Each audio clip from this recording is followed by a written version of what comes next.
ओम श्री गणेशाय नमः। गजाननं भूतगणादिसेवितं कपित्थजम्बूफलचारुभक्षणम् उमासुतं शोकविनाशकारकं नमामि विघ्नेश्वरपादपङ्कजम्। नारायणं नमस्कृत्य नरं चैव नरोत्तमं देवीं सरस्वतीं व्यासं ततो जयमुदीरयेत्। कृष्णाय वासुदेवाय देवकीनन्दनाय च नन्दगोपकुमाराय गोविन्दाय नमो नमः।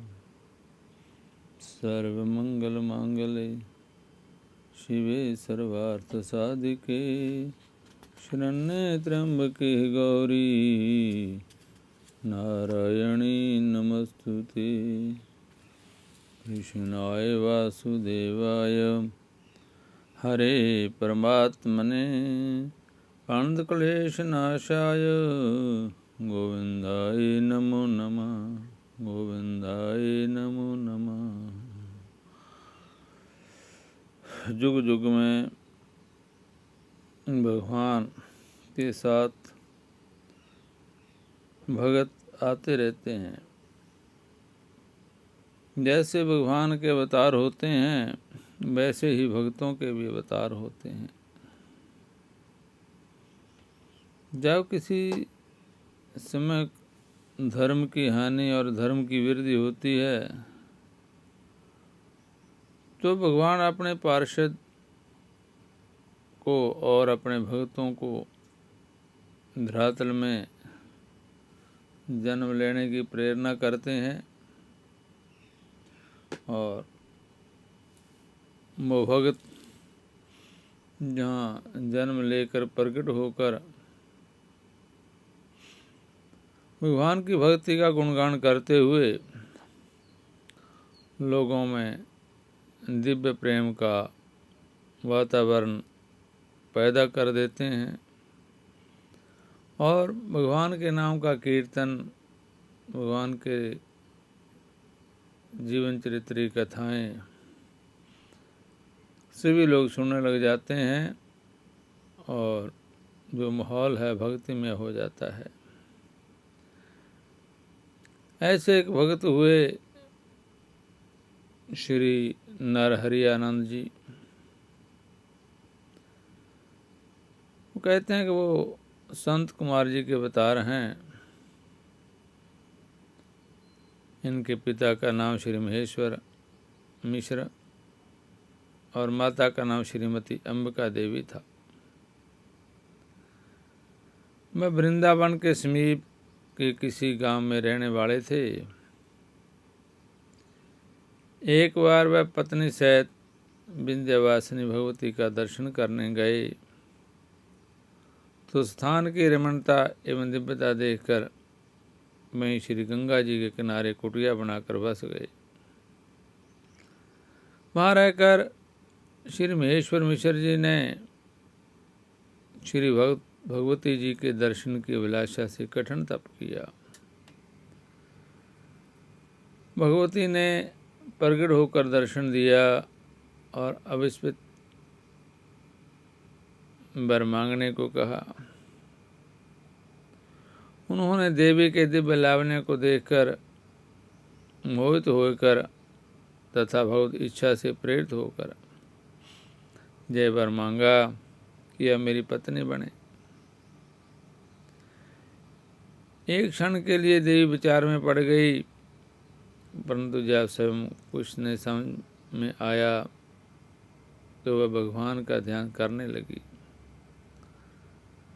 तत्काल उर्व प्रेरक रघुवंश विभूषण ने प्रेरणा की कि श्री संत कुमार जी अवतार लेना चाहते हैं। उन्हें घर में धारण करने के लिए कोई प्रकृत माता नहीं समर्थ हो सकती हैं। अतः आप महेश्वर का मनोरथ पूर्ण करो और पृथक रूप न धारण कर अदृश्य रूप से उनकी पत्नी में प्रविष्ट होकर बहुत स्वरूप श्री संत कुमार जी को अपने उदर में धारण करो। देवी ने ऐसा ही किया। उसी दिन से श्री अम्बिका देवी औरों को तो पूर्ववती प्रतीत होती थी, परंतु श्री महेश्वर जी को श्री विंध्यवासिनी रूप में दिखाई देती थी। संवत 1491 को वैशाख कृष्ण तृतीया को श्री अम्बिका देवी ने पुत्र रत्न को जन्म दिया। बालक का नाम नरहरि रखा गया। 3 वर्ष बाद जब बालक नरहरि ने अपनी माँ का स्तनपान करना छोड़ दिया, तब देवी विंध्यवासिनी ने श्री महेश्वर जी से कहा कि अब मैं अपने आदि रूप में विलीन होने जा रही हूँ। आप बालक का उपनयन संस्कार कराकर उसे काशी में विराजमान श्री स्वामी रामानंदाचार्य जी के पास पहुँचा दीजिएगा। इतना कहकर देवी आत्मस्वरूप में स्थित हो गई। उनका आवेश हटते ही अम्बिका देवी ने तत्काल शरीर छोड़ दिया। श्री महेश्वर मिश्र ने बड़े धैर्यपूर्वक उनका अंत्येष्टि संस्कार किया। फिर यथासमय बालक नरहरि का यज्ञोपवीत संस्कार हुआ। श्री महेश्वर मिश्र जी देवी के वचनों को स्मरण कर अपने कुछ विद्यार्थियों के साथ नरहरि को काशी भेज दिए और स्वयं तप करने बद्रिकाश्रम चले गए। काशी पहुंचकर नरहरि ने प्रथम श्री स्वामी जी के पट शिष्य श्री नंदानंद जी का दर्शन किया और दीक्षा के लिए प्रार्थना की।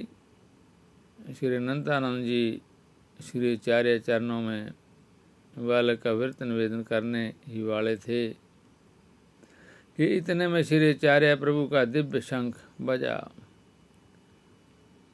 उसे सुनते श्री नरहरि की समाधि सी लग गई। तदनंतर श्रीमद आचार्य चरण भजन कुटी से बाहर आए। सबने आपका मंगलमय दर्शन करके अपने को परम धन्य माना। नरहरि ने भी जब शरीर की शुद्धि हुई तो श्री चरणों में साष्टांग दंडवत प्रणाम पूर्वक सव्रत निवेदन किया। श्री स्वामी रामानंदाचार्य जी ने श्री नंदानंद जी से कहा कि बालक की दिव्य दीक्षा हो चुकी है। आप 5 संस्कारों द्वारा संस्कृत करके इसे वैष्णवी दीक्षा प्रदान करो और उपासना रहस्य का बोध कराओ। श्री अनंतानंद जी ने नरहरि को सुविधि श्री राम मंत्र का उपदेश दिया और नाम रखा नरहरियानंद। फिर अपने पास रहकर समस्त वेदशास्त्र पुराण आदिकों का निगूढ़ तत्व समझाया तथा श्री स्वामी रामानंदाचार्य विरचित आनंद भाष्य पढ़ाया।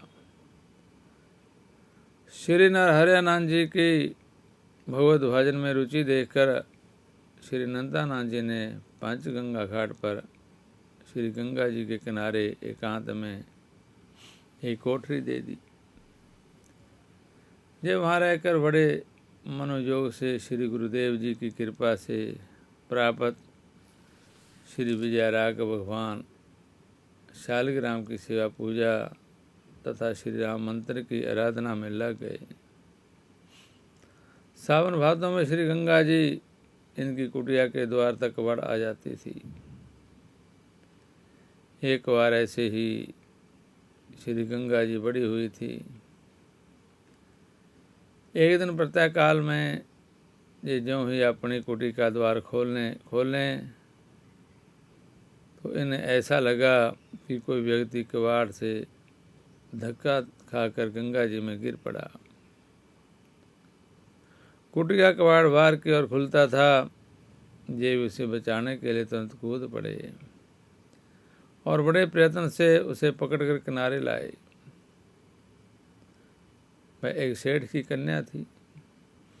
कालांतर में जब उस कन्या के विवाह की बात चली तो उसने कहा कि जिस संत ने भरी गंगा में मेरा हाथ पकड़कर मुझे बचाया था, मैं उसे विवाह करूंगी, अन्यथा अजन्म बाल ब्रह्मचारिणी रहूंगी। बात चलते चलते स्वामी श्री रामानुजाचार्य जी के पास पहुंची। तब आचार्य ने श्री नंदानंद जी से कहा कि उस सेठ कन्या की आयु अब केवल 4 वर्ष शेष है, अतः कुछ दिन के लिए नरहरियानंद को तीर्थ रटने के लिए भेज दीजिए। फिर आचार्य के देश से ये तीर्थ हटन करते हुए प्रयाग पहुँचे। श्री त्रिवेणी संगम में स्नान कर ये अलोपी बाग पहुँचे। आज चतुर्मास्या प्रारंभ होने वाला था, अतः मैं वहीं रहकर चतुर्मास्या व्रत करने का निश्चय किया। यहीं श्री अलोपी देवी जी का मंदिर है। घर झर लकड़ी नहीं शक्ति को सदन उधारे वाला प्रसंग यहीं का है। आपका जहाँ रहकर चतुर्मास्या व्रत करने का निश्चय जानकर श्रद्धालु लोगों ने एक कुटिया बना दी। आप बड़े आनंद से वहाँ रहकर भजन साधन करने लगे। भक्तों के अनुरोध पर आप श्रीमद् वाल्मीकि रामायण एवं श्रीमद् भागवत की कथा कहते थे। ये दोनों ग्रंथ आपको एकदम कंठस्थ थे। आप समान भाव से श्री रामकृष्ण का गुणगान करते थे। यथा तिनके नरहरि उदित मुदित मेहा मंगल तन, रघुवर जदुवर गाय विमल, कीर्ति सुयोधन। जहाँ का एक प्रसंग भी है कि एक दिन श्री ठाकुर जी के भोग के लिए घी नहीं था और तत्काल कहीं से लाने का अवकाश नहीं था। जब देवी जी लकड़ी लेकर आई तो आपने उन्हें घी का पात्र पकड़ा दिया। संत भगवंत की सेवा में परम सुख मिलने से श्री देवी जी तत्काल घी के साथ साथ शक्कर भी ले आई। वो संतों का भंडारा हुआ। कहते हैं कि पहले श्री अलोपी देवी को प्रसन्न करने के लिए पशुओं की बलि दी जाती थी, परंतु श्री नरहरियानंद जी के सत्संग से देवी जी सात्विक भावापन हो गई। अतः गांव के मुखिया को स्वप्न में आदेश दिया था कि अब मैं वैष्णवी हो गई हूँ, अब मेरे स्थान पर पशु बलि नहीं दी जाएगी। यदि कोई मेरे कथन के विरुद्ध मध्य मास द्वारा मुझे संतुष्ट करना चाहेगा तो उसका सर्वनाश हो जाएगा। तब से वहाँ अब तक देवी की सात्विक पूजा होती है। चतुर्मास्या व्रत पूर्ण करके आप चित्रकूट प्रस्थान किए। वहाँ आपको जुगल सरकार श्री सीताराम जी, श्री अत्रि अनसुईया जी, श्री दत्तात्रेय जी आदि के परम पुण्य दर्शन हुए और प्रदेश भी प्राप्त हुए। आप नित्य कामतानाथ जी कामदगिरी की परिक्रमा करते। एक बार आपको श्री कामदगिरी के दिव्य स्वरूप का भी दर्शन प्राप्त हुआ।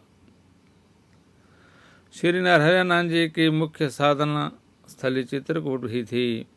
यहीं पर आपको श्री शिव जी ने दर्शन देकर श्री रामचरितमानस का रहस्य बोध कराया था और आज्ञा दिया कि हरिपुर जाकर राम बोला नामक अनाथ ब्राह्मण कुमार को श्री अयोध्या ले जाकर विधिवत श्री राम मंत्र का उपदेश देकर मेरे द्वारा कही हुई श्री रामचरितमानस की कथा उसे सुनाओ, समझाओ। वह बालक आगे चलकर महान संत होगा, युग पुरुष होगा, जगदाचार्य होगा और श्री राम कथा के द्वारा संपूर्ण विश्व को मार्गदर्शन कराएगा। श्री शिव जी के वचनानुसार अनाथ बालक रामबेला ही आगे चलकर संत श्रोमणी श्री तुलसीदास जी हुए। ऐसे ही भगवान के भगत अलग अलग लीलाएं करते रहते हैं। एक बार श्री नरहरियानंद जी को देवी दुर्गा अत्यंत बलिभांति से कर देने वाली हुई, अर्थात कर दी। कथा इस प्रकार है। एक बार वर्षा की झड़ी लग जाने से, घर में ईंधन के लिए सूखी लकड़ी न होने से, श्री ठाकुर जी का भोग लगाने में बाधा होती देखकर श्री नरहरियानंद जी ने समीप के श्री दुर्गा जी के मंदिर को ही उजाड़ना शुरू किया। तब श्री दुर्गा जी ने प्रकट होकर भगत से कहा कि मेरे मंदिर को न उजाड़ें, मैं प्रतिदिन सूखी लकड़ी का एक बड़ा बोझ रख आया करूँगी। उसी दिन से श्री दुर्गा जी श्री नरहरियानंद जी के जहाँ लकड़ी पहुँचाने लगी। यह देखकर आश्रम के पड़ोस में रहने वाले एक व्यक्ति को भी इच्छा हुई कि मैं भी इसी प्रकार से दुर्गा जी से लकड़ियाँ लूँ। वह भी श्री नरहरियानंद जी की तरह भवानी का मंदिर उजाड़ने लगा। तब भवानी ने उसे पृथ्वी पर पटक कर बहुत मार लगाई और अपने सिर की वेगार उसके सिर पर सौंप कर तब उसको छोड़ा। जैसे श्री जड़ भरत जी तथा श्री लड्डू भगत जी के प्रसंग में भक्त की भक्ति के तेज से श्री कालिका जी तप्त हो गई थी, उसी प्रकार श्री नरहरियानंद जी के भक्ति तेज से तप्त होकर देवी ने उनकी सेवा की। श्री नरहरियानंद जी बड़े ही संसेवी थे। वर्षा का दिन था, घर में सूखी लकड़ी नहीं थी। कुल्हाड़ी लेकर जंगल में गए तो वहाँ भी नहीं मिली। बड़े समंजस में पड़े कि कैसे ठाकर जी को भोग लगाए और कैसे संतां को प्रसाद पवाएंगे। बड़ी गलानी हुई। इतने में परम धर्म विचार कर देवी के मंदिर का दरवाज़ा खिड़की तोड़ना शुरू कर दिया। तब देवी ने प्रकट होकर लकड़ी पहुँचाने का कार्यभार अपने सिर पर लिया। इसी से श्री नरहरियानंद जी की भक्ति एवं संत सेवा का गौरव प्रकट होता है। श्री नरहरियानंद जी के समीप ही एक जाट का घर था। एक दिन जाटनी ने इनसे पूछा कि आजकल तो सूखे ईंधन के बिना भोजन बनाना मुश्किल हो गया है, आपको सूखी लकड़ियाँ कहाँ से मिलती हैं? तब नरहरियानंद जी ने सब बात सही की सही बता दी। बस जाटन को मानो सूखी लकड़ी का मंत्र मालूम हो गया। उसने अपने पति से तुनकर कहा, देखो एक पुरुष श्री नरहरियानंद जी हैं जिनके डर के मारे देवी लकड़ियाँ पहुँचाती है, और एक तुम हो जो किसी लायक नहीं हो। यदि तुम में कुछ भी पुरुषार्थ हो तो तुम भी उनकी तरह से ही देवी से ही लकड़ी क्यों नहीं मंगवा लेते।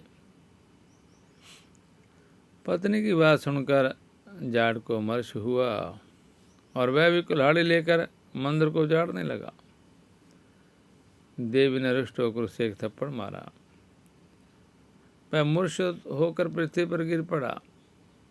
थोड़ी देर बाद उसकी जाटनी भी देखने को आई कि वहाँ क्या हो रहा है। उसे देखकर देवी को बहुत क्रोध आया, क्योंकि इसी ने तो प्रेरित किया था। अतः उसे भी एक लात मारी और जाट के ऊपर से ला पटका।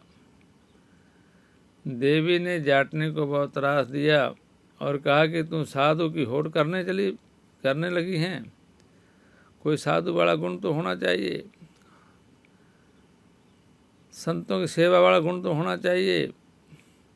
भला कहीं सिंह की होड़ सियार कर सकता है यदि कदाचित करे भी तो वह हाथी को तो मार सकता नहीं, उल्टे समय मारा जाएगा।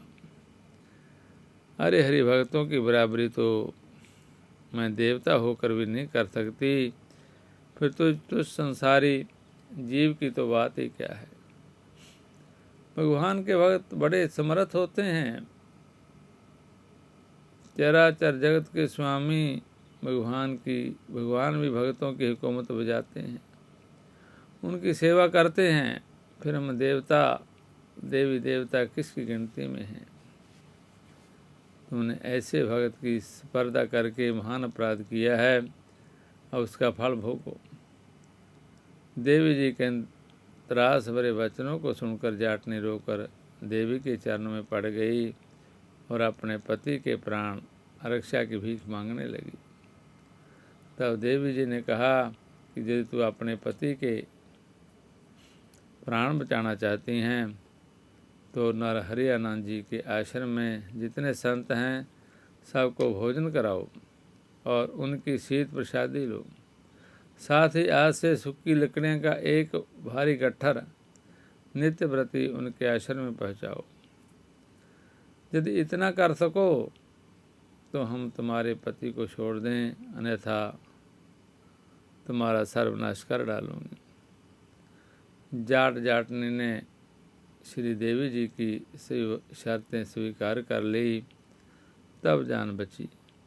इसे कहा गया है कि बड़ों की बराबरी नहीं करनी चाहिए, तथा देखा देखी जो करे अवश्य मरे न सोय। शांत विमुख उल्टा सती इतनी होड़ न होए। इस पर एक दृष्टांत आता है। एक उल्टा का एक गांव में एक बड़ी ही पतिप्रैणा सती साध्वी स्त्री रहती थी।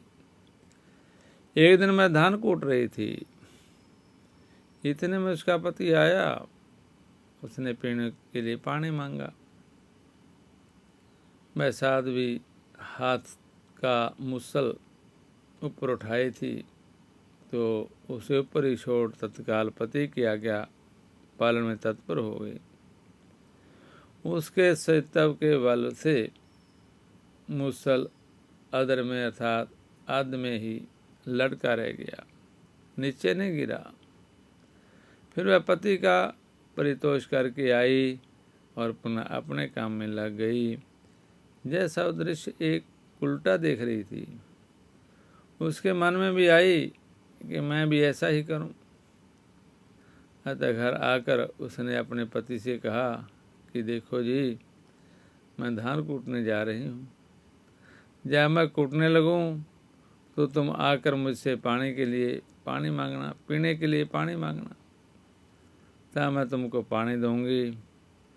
पति की समझ में नहीं आ रहा था कि रो तो प्यास लगने पर मैं पानी के लिए चला कर हार जाता था, इसके कान पर जूं नहीं रेंगती थी। आज इतनी श्रद्धा कहाँ से आ गई। खैर जो कुछ भी हो, आज यह कह रही है तो इसका क्या करना ही होगा। जैसा सोच विचार कर उस उल्टा के पति ने उसके डर के मारे जाकर पानी मांगा। सती की देखा देखी उसने अपना मुसल भी ऊपर को उछाल दिया। फिर उसके मन में आया कि जरा देखूं तो मेरा मुसल अदर बीच में लटकता है कि नहीं। जब विचार कर ऊपर देखने लगी तो संजोग की बात, मुसल ऊपर तो लटका नहीं, उसी के नाक पर गिरा। नाक टूट गई, बलहुलहान हो गई।